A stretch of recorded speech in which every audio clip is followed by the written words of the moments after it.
This is not to minimize the importance of being a Talmid Chacham. Every Jew has an obligation to learn the whole Torah. The Torah is the life and the food of the Jewish people. If you look in the Tanya, the 5th chapter and the 4th chapter of the Tanya, the 4th chapter talks about the importance of doing the commandments. And the 5th chapter talks about learning Torah, which is much, much more important. Learning Torah. Tanya, why? Because when you do the commandments only make a garment for you. A garment for your soul. But when you learn the Torah, you unite. The Torah is like food for the soul. It becomes totally united with the person and changes him totally. Changes the person totally. But the commandments have a big advantage in what? They deal with the world, the physical world. You have to take a cow and slaughter it and take the skin and tan it, and then you can make tefillin. And then you have to get dye from wherever you make the dye, and you have to write. Then you have to have a quill, and all these things are physical things that you have to do, which is not the case. The learning Torah. Learning Torah, you don't have to have anything. You can sit and learn Torah, right, without doing any action whatsoever. It doesn't require anything, just sitting and learning. Right. This is. That's why it says Rabbi Shimon Bar Yochai was a big question. What did Rabbi Shimon Bar Yochai do when he was up in the cave? Right, he was there for 13 years. He couldn't do any commandments. It was terrible. So he said he did the commandments spiritually. Yeah, doesn't it say? Rabbi's mind on Rashi says he saw Shema Yisrael. He was the level of Yechida, right? The Rabbi Shimon Bar Yochai. It's tremendously high level, and because he had no choice, so he did all the commandments spiritually. But as soon as he could, he did the commandments physically. The commandments.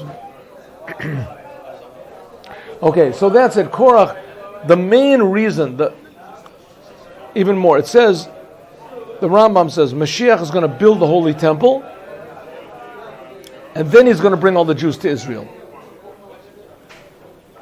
Why can't he bring all the Jews to Israel before doing the temple? Why can't he bring them? Because the Jews have to come to the land of Israel on their own. It has to be with their own volition.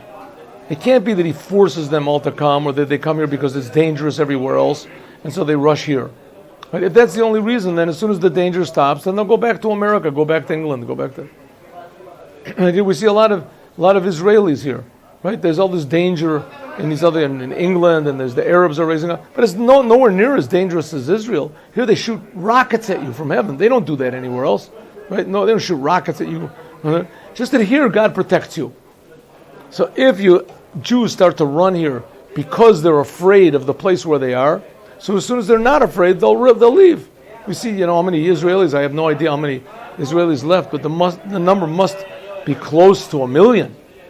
Of Israelis that just left Israel. Hundreds of thousands for sure.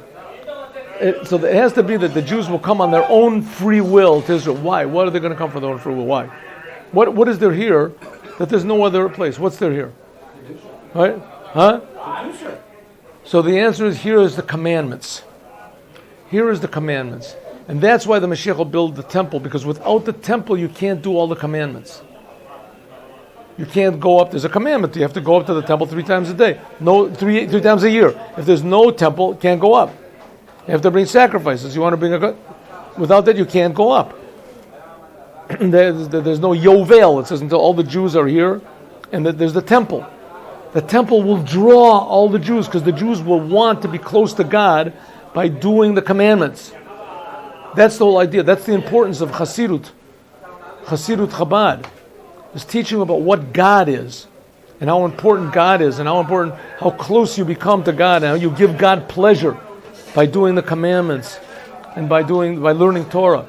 You give God pleasure, and that's the thing that's going to want Jews to become closer and closer to the Creator of the universe.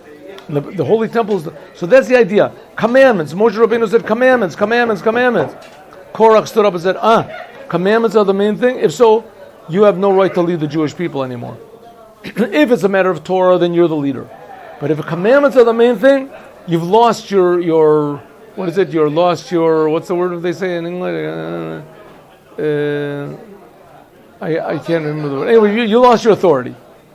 You lost your authority. You haven't got the authority anymore. Moshe, you're not greater than anybody else in the commandments. No, how could Moshe get out of that? He himself said that the commandments were equal.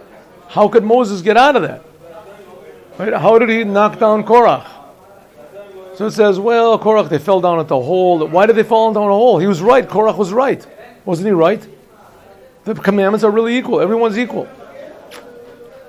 Let's see.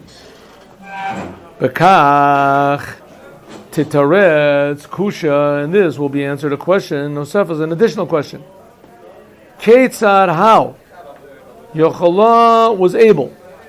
Korach im chamishim u'matayim nasiya eda, with 250 heads of the tribes, liton kalapi Moshe v'Aaron, to argue with Moshe and Aaron, madua tisnasu, why are you elevating yourself over the Jews? Korach came to Moshe and said, who made you the boss? We're all holy. How could Korach come to Moshe and say, hey, Moses, we're all holy. How can you make yourself a big shot? How can a person say a thing like that to Moshe? He took all the Jews out of Egypt, received the Torah. Harigam him atzmam oyen nesei eda. And Moshe themselves, they were also the leaders. V'kach gam kol shevet Levi. All of the tribe of Levi, Na'ala mikol hashvatim, was higher than all the other tribes. Hari kavana tainoteim lo yata kadei levater al elyotan atzmit. They weren't proposing communism. They weren't proposing to say we don't want anybody to lead us. They themselves were leaders. They wanted to be the leaders. Adarabah, heim bikshu la'atzmam hakuna. They wanted to be the leaders. How could they think that they were more fitting for the job than Moshe?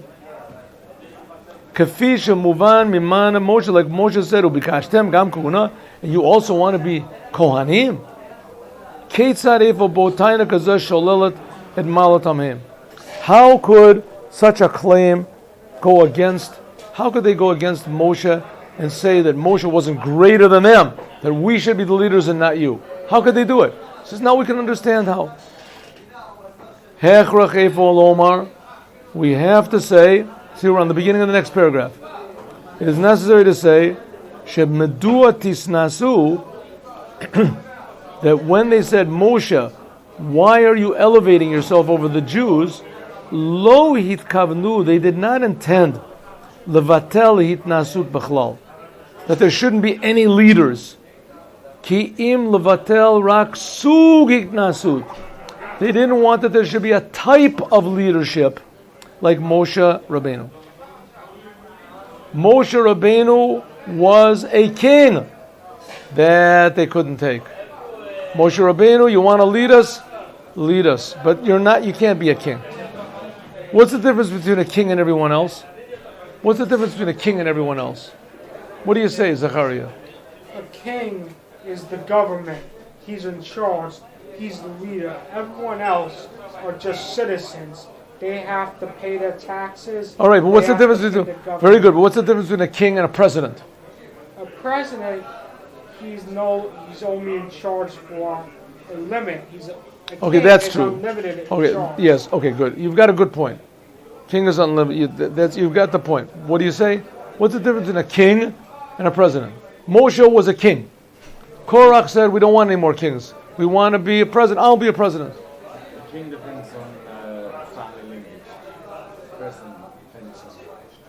President depends on like who wants it. On? Like a president depends on who wants it, if everybody wants them to be president. But a king's just for lineage. It doesn't matter how good or bad they are or something. Okay, you're getting to the point. A king tells people to do things against their will. A king commands people to do things that they don't want to do. That's a king. A king is a person that has absolute rulership over everybody and everything all the time. And a king, therefore, commands people to do things that they don't want to do. Because people understand that it's for their own good. For their own good. Korach said, that age is over. Moshe, that game is over. We're not playing that anymore. We don't need a king. Now it's going to be a president, a leader,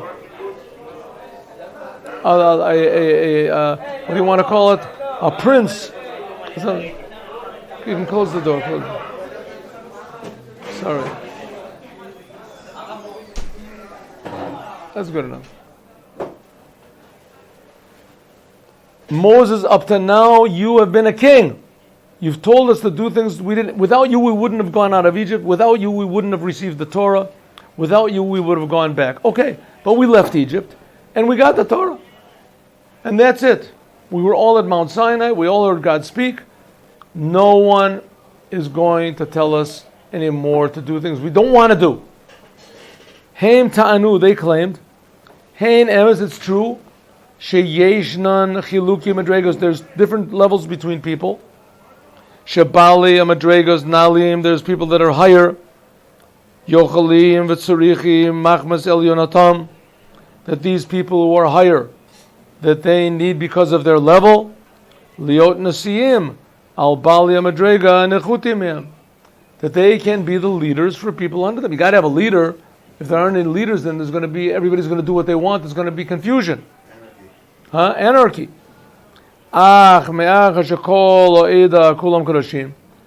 because all of the Jewish people are all holy,